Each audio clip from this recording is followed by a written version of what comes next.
Hello, I am TJ. This is episode 33 of my reviews.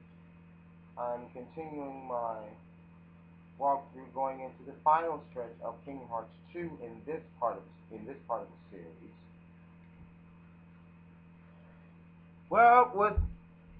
Without further ado, let's go right back to work.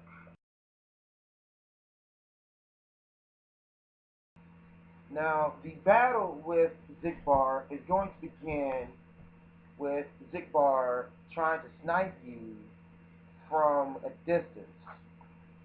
You can easily you can easily break through most of his try, sniping tries and quite possibly do some damage to him with the break warp snipe reaction command. Now keep in mind that this reaction command will appear over time during your battle with the Zigbar, and it would be very wise of you to use this. Also, since you're going to be in a battle with Organization 13 members, I would strongly advise you to refrain from using any forms during this fight due to the fact that your chances of triggering your anti-form or triggering the anti-form improve greatly when since you're going up against an organization 13 member. Now throughout this battle, there will be times where Zigbar actually leaves himself open to attacks. Also, there will be several instances where he will fire a super powered shot at you, in which you can deflect the shot back at him and cause him damage with the warp snipe reaction command. There is a possibility that he will go back to a sniping position and try to snipe you again. This is where you will actually do the same thing as you did basically at the beginning of the battle. The the area that you'll be fighting in, Zigbar has the power to change that as he sees fit. There is a there will be times in this battle where Zigbar will basically shoot down a rain of shots from above. The, the only certifiable way to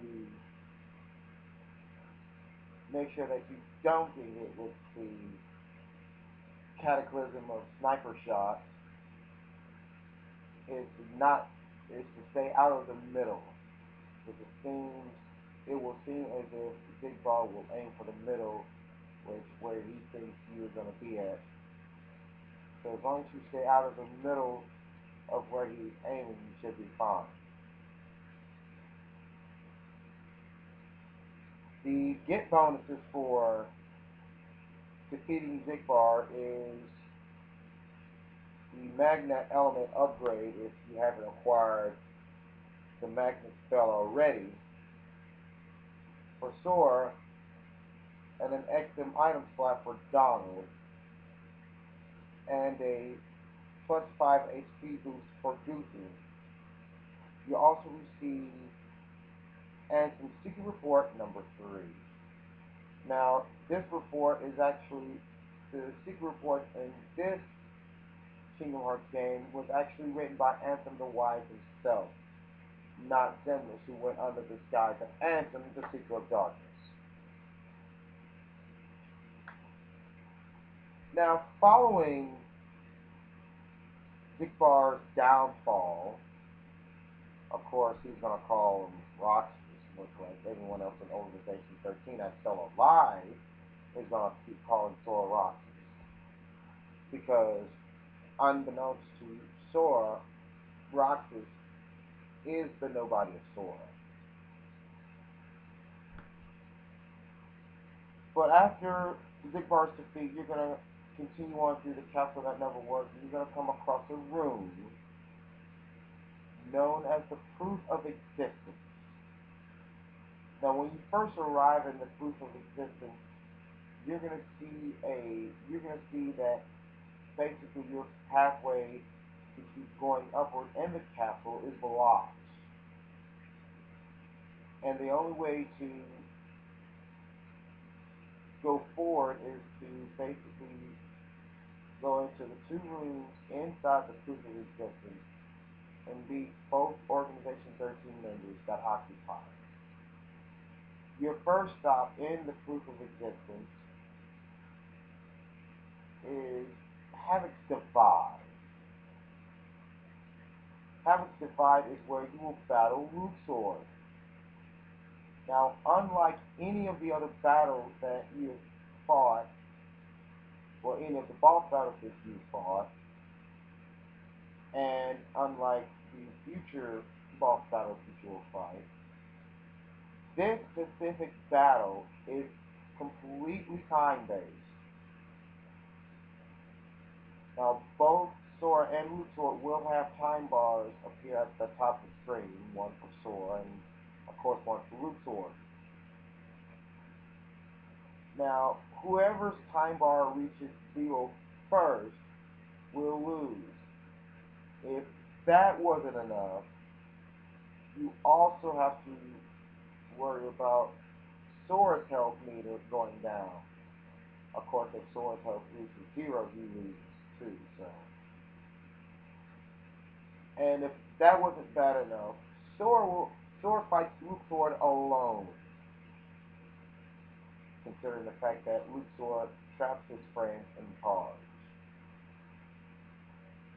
Now, in this battle, there is a there is a good possibility that you will be turned into either a card or die. While in card or die form, you will not be able to heal yourself. However, you can still attack Luxord while in card or die form.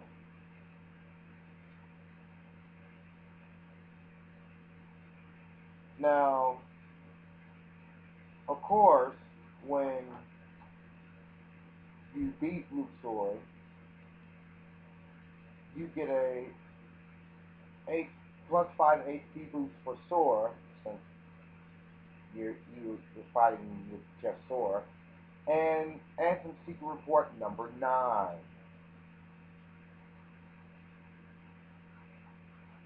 After Luxord's fall, you're gonna go into the other room. I think it's Added Impulse, if I got the name of it right. Which is where you're gonna battle Science. Now, one thing about the battle with Science is that you will have to pay very close attention to his Berserk meter. While in Berserk mode, all of Science's attacks are amped up, and he tends to move at a very good, quite rated speed. This will continue until either two scenarios happen. One, Science's Berserk meter goes down gradually, or you grab one of the weapons that Scythe drops, and you use the reaction command while having that in your possession to basically deplete Scythe's Berserk meter right then and there. Now, of course, you will end up repeating this pattern throughout the entire battle of Scythe when the option of having Sayex's weapon at your disposal becomes available. Now, both Donald, both Donald's Duck Flare and Goofy's World of Goof limit combos, not to mention Sora's Trinity limit combo, also deal a great deal of damage to Sayx.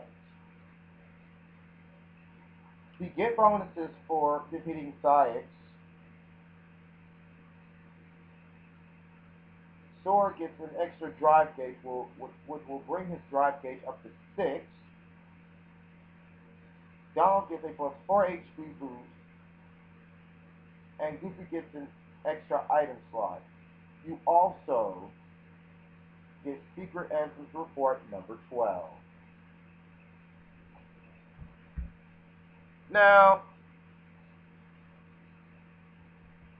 that basically leaves